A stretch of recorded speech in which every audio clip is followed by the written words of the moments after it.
ओम शांति। मनुष्य सृष्टि रूपी कल्प वृक्ष और उनके बीज रूप परमात्मा हैं।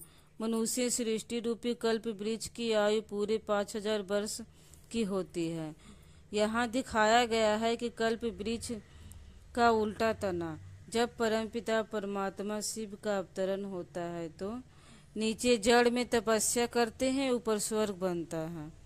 सतयुग की आयु पूरे 1250 वर्ष की होती है।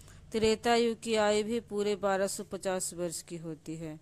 द्वापर युग की आयु भी पूरे 1250 वर्ष की होती है। कलयुग की आयु भी पूरे 1250 वर्ष की होती है। चारों युग मिला के 5000 वर्ष की होती है।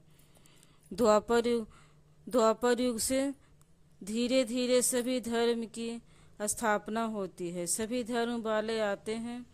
इब्राहिम द्वारा स्थापित इस्लाम धर्म वंश की होती है। ये 2.5 वर्ष बाद आते हैं। बुद्ध द्वारा स्थापित बौद्ध धर्म की होती है। ये 2.25 साल बाद आते हैं। शंकराचार्य द्वारा स्थापित संन्यास धर्म वंश की होती है। ये 1500 वर्ष बाद आते हैं।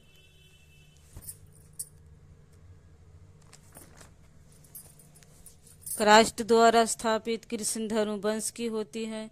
ये 2000 वर्ष बाद आते हैं। मुहम्मद द्वारा स्थापित मुसलमान धर्म वंश की होती है। ये 1400 वर्ष बाद आते हैं।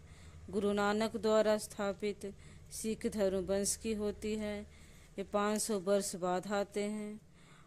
और मंथ, मंडल, समाज, आश्रम, पंथ, सभा, सोसाइटी इत्यादि सभी धर्मों के लोग लास्ट कलयुग तक आ जाते हैं।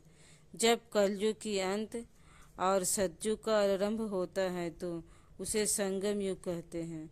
संगम युग पूरे 100 वर्ष की होती है।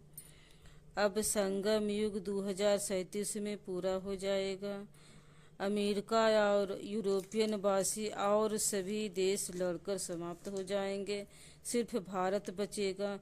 फिर भारत भी धीरे धीरे प्रकृति आपदाओं द्वारा धीरे धीरे समाप्त होगा। स्वर्णिम युग आएगा। अपने जीवन को घर गृहस्थ में रहते हुए कमल पुष्प समान बनाएं, स्वच्छ बनाएं। एक परमपिता परमात्मा से बुद्धि योग जोड़े रखें। अच्छा जी, ओम शांति।